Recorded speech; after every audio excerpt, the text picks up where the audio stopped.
Hello and welcome to Wrap. My name is Emily Baltz. I'm your host for these 8 weeks in the storefront window of the DKNY shop at 420 West Broadway in New York City. I'm interviewing female artists living and working in New York City on their recipes for art and process. That's what WRAP stands for, Women, Recipes, Art, and Process. And today I have the privilege and honor of sitting next to Sarah Neufeld, who is a Canadian violinist and composer, best known for her work with the band Arcade Fire.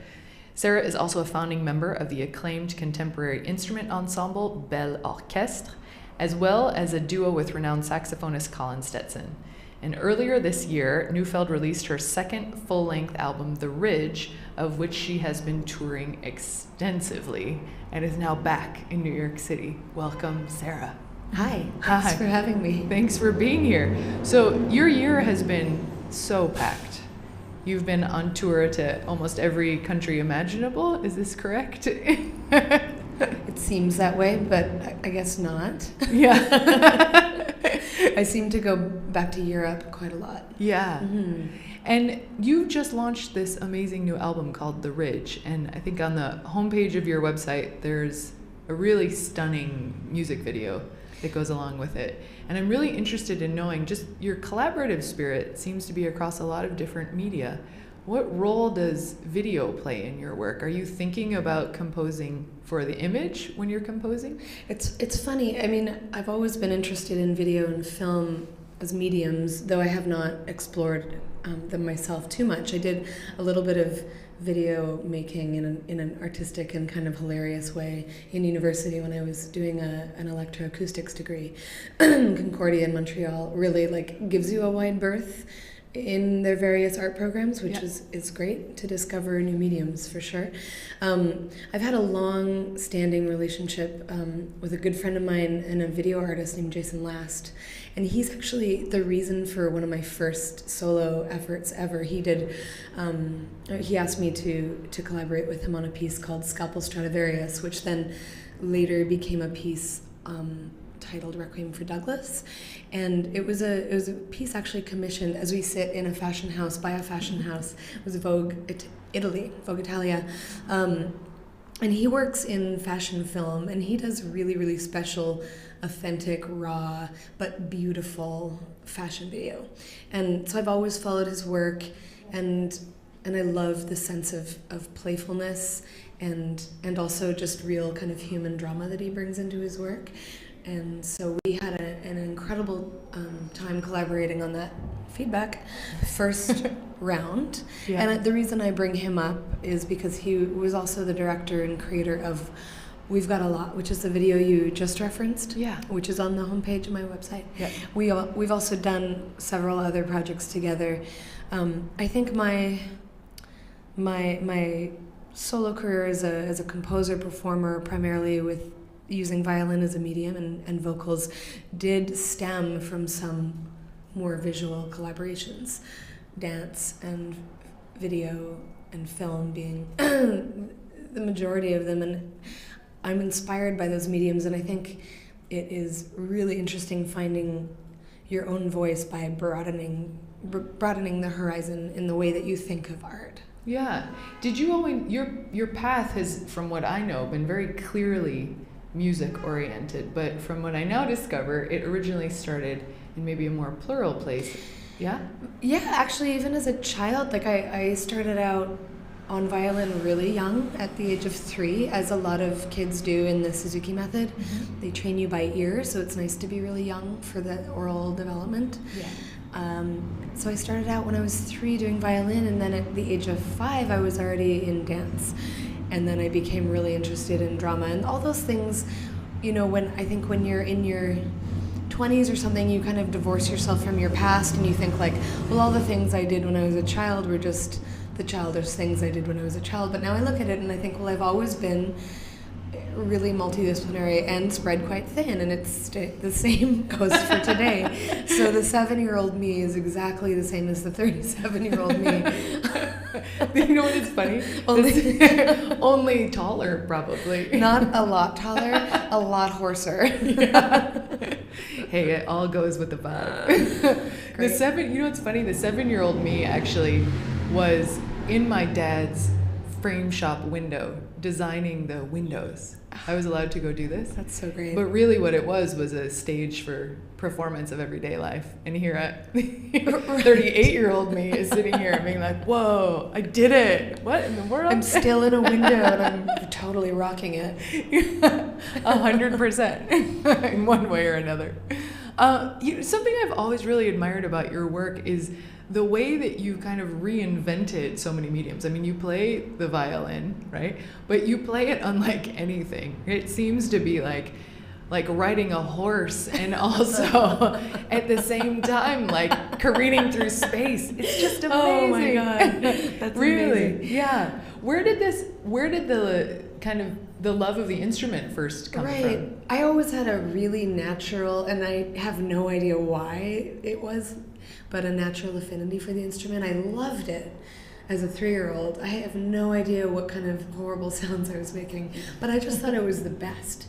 I didn't take to classical repertoire training and the conservative, I can't even say it, the conservatory approach too well. My spirit was more inclined towards improvisation. But I did come from a family that was really, really open-minded and listened to all types of music as well. They did encourage me to practice, but that turned into a lot of the times just improvising. I think I didn't find my own way with formal kind of training until later on, once I'd already quit the violin for a number of years, played guitar, joined some bands, and then moved to Montreal and really kind of picked it back up in earnest because I discovered a different world of approach to instruments, and that was at the time through jazz and studying jazz improvisation, but with a very intense classical background sort of teacher who encouraged me and taught me how to really carve out some better technique. So I had this kind of bumpy road in my teens where I just wasn't interested in it all. I abhorred the early morning wake-ups, to the long commute, to the stuffy orchestra, to the just feeling like this wasn't fun, and why music then if I couldn't feel like myself living and breathing in it. And so I started learning guitar and I started kind of transcribing the Jimi Hendrix solos of our canon. And I decided that that's how I wanted to play violin. That got me excited about playing violin again. And I was like, wait, if one thing can be plugged in and loud and ferocious, then so can another thing. So I was about 13 when I decided that that was way more fun and definitely cooler. Yeah. And so that led me to kind of, play it in bands that I was playing in high school, and then coming into Montreal right away, actually, maybe in the first or second year, I met my long-term collaborator, Richard Perry, who also plays in Arcade Fire as an aside, but we formed it started out as improvisational composition through collaboration with the dance department, really, with a couple of choreographers specifically, and we formed Belle Orchestre. So again, that was another moment in time where something new and bright and exciting was formed alongside with another medium. Yeah. These two different inspirations coming Mm-hmm. together. Mm-hmm. And when I look at it, I mean, being with Arcade Fire, also founding Belle Orchestre, these are two, I think, similar group approaches, but also drastically different approaches. And tell me about how that fits into your world. Like, does one feed the other? What does it feel like to be playing in both of those bands? I mean, as we sit here today, the experience that I've had over the last few years has been so much more focused around my solo composition practice and that of my duo with Colin Stetson. We have a very similar approach, I think, to composition, and we founded our duo project on those kind of principles that we then brought together. So I've been focusing in those ways for quite a few years, I think maybe 5 years now or so. My first solo record, Hero Brother, came out in 2013, and I'd been working on that starting in 2011 and through 2012, really just finding what it was that I wanted to do and say and how I wanted it to be. And so in actually all of those years, Bell Orchestra has been quite dormant. I use these sort of animal terms, and then it reawoke after a long nap. No, we got involved again with some more active process. I think it was last winter, but now it might be 2 years ago, in playing with an orchestra, the Danish Philharmonic. We reworked some material, and now we've actually been in the process of a long, sort of drawn-out compositional period again, which has been really interesting. And then Arcade Fire works in these, for me anyway, because I'm not in the core songwriting group. I'll be much more involved toward the end of a record recording process, which is what I'm getting into now. I'm about to go and record a bit, and then it will be quite shortly another, I would say it usually ends up being a year or so of touring.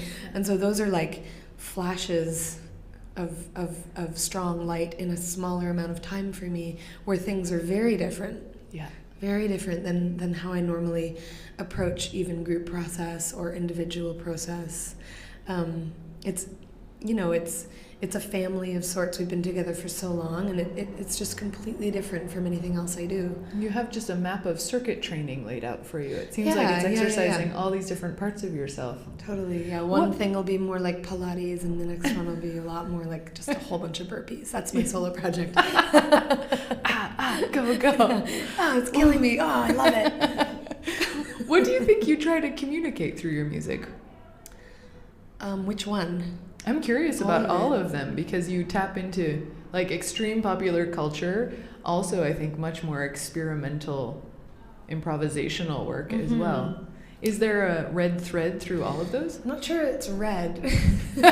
Green? It might be sort of a transparent blue. Yeah. I mean, I feel that my involvement in all of the projects we've just been discussing is in itself a through line. And yet I definitely feel, I feel so grateful to have different ways of engaging in an art practice. And I think it's so important for me, and I don't know if it would be important to everybody to have different ways of expressing oneself, but my solo project is so like scraping out the inside of my brain, and then examining it, and then constructing a story, and then refining, and repeat. And then when you collaborate, you leave parts of yourself that don't serve the collaboration. And I love that letting go, and part of that is letting go of ego, and part of it's letting go of identity, or those might be the same thing. And you find the way that your own voice resonates the best with that particular collaboration. It's so different with everybody. And so I like the chameleon sort of aspect of being involved in different practices. And I feel the same way about my involvement in Moda Yoga NYC, which is a yoga studio that I co-founded here. And when I'm in New York, I'm just completely sucked into this world that is like an ever-expanding, sort of organically growing community of amazing people, and so many phone calls and emails and all of that kind of stuff that is, it's time consuming, and it's like a totally different side of myself that I get to sort of tap into. Yeah. What drew you to yoga in the beginning? Because you have this dual life that I think is in great admiration. And was it something that came out of necessity? Was it something that was... Yeah? Pretty much.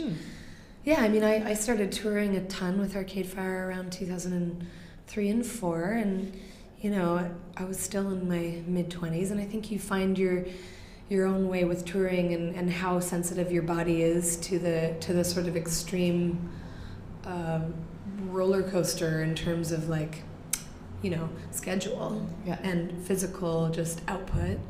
I found that I was quite sensitive, and I was kind of getting sometimes sick or moody or tired or not being able to sleep or just not knowing what to do to feel good in my body in a consistent way. So yoga became a really important tool.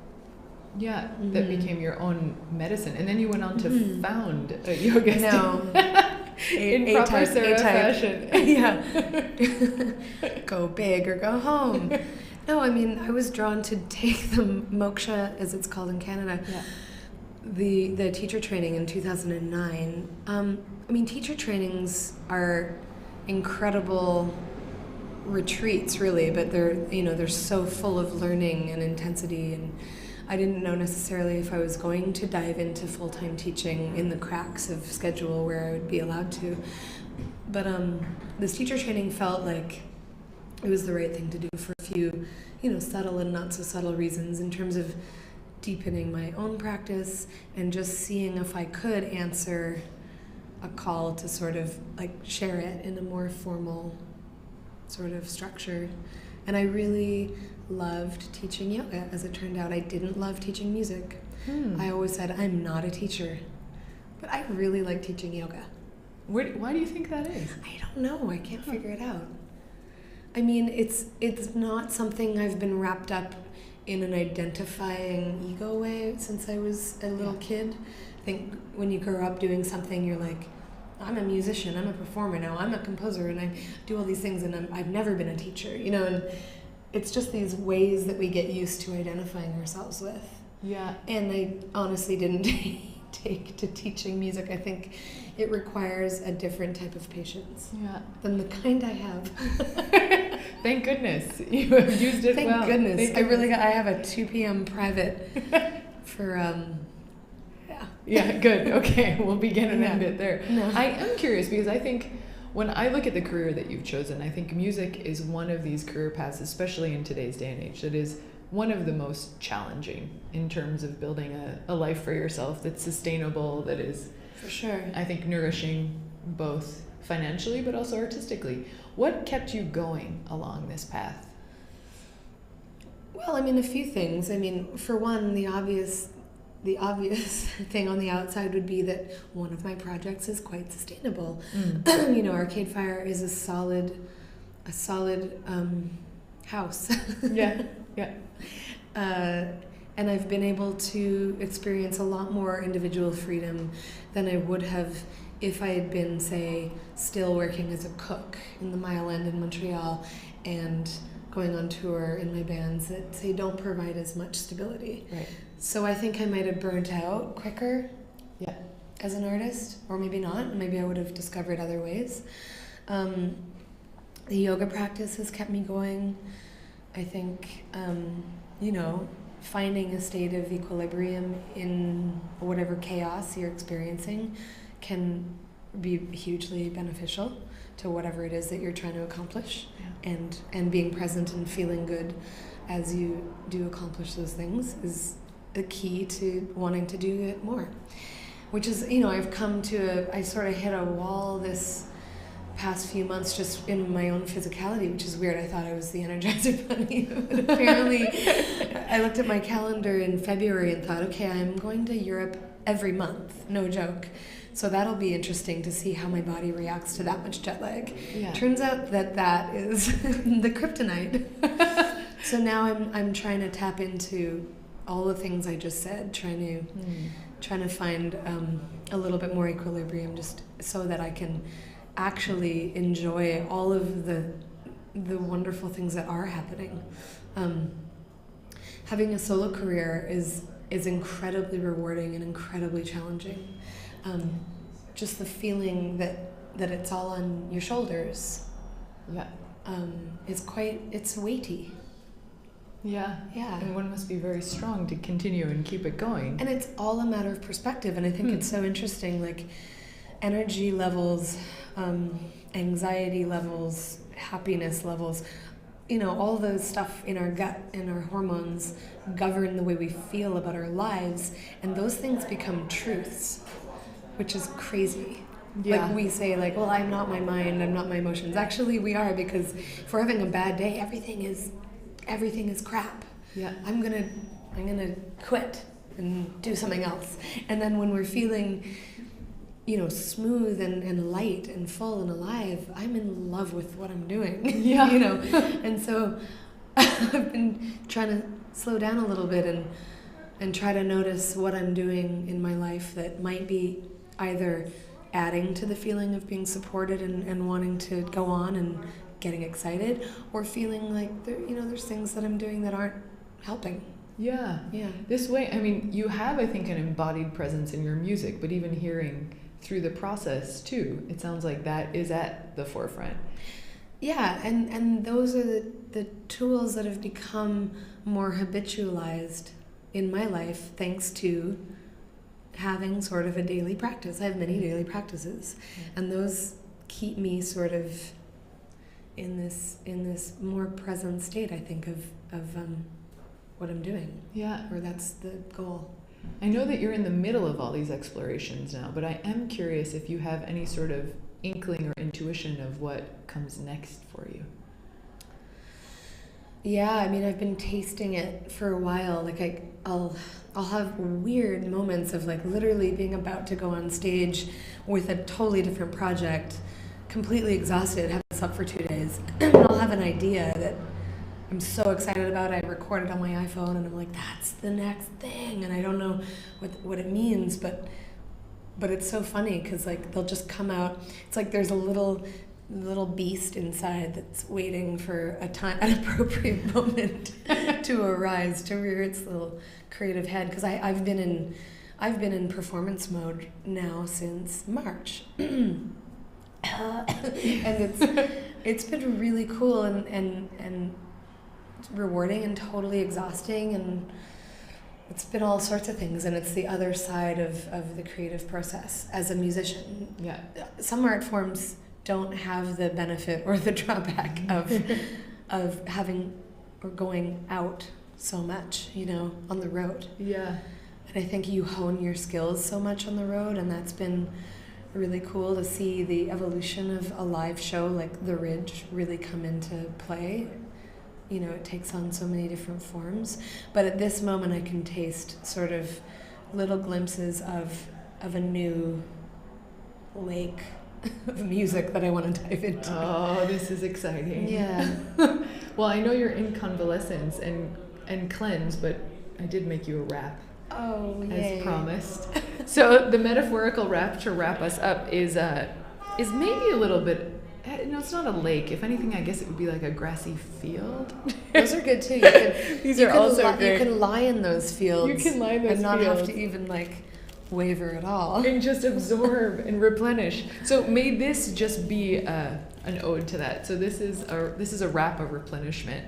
Yes. This is a lettuce wrap, a salad wrap that has quinoa, kimchi, beet slaw, and broccolini in it. Wow. May it be hopefully everything that your body needs right now. This is heroic. This is a heroic wrap. The broccolini never felt so cool. You just called it heroic. I think broccolini is totally the hero of broccoli. Yeah, I think so. Mm-hmm. It is quite a heroic wrap. And thank you so much for this. It's so fascinating to hear your process. And I think also the point of entry into what you do is expansive when you look at your work, but also hearing about your process is a pretty expansive way in terms of how you show up for it every day. That's what I hear when you talk through all these pieces. All right. Yeah. Okay. There you go. Tie that up with a bow. Tie that up with a piece of hemp string. Thank you so much, Sharon. Thank you, Emily. Yeah. This is Wrap. We're here every Tuesday and Thursday live in the DKNY storefront window at 420 West Broadway.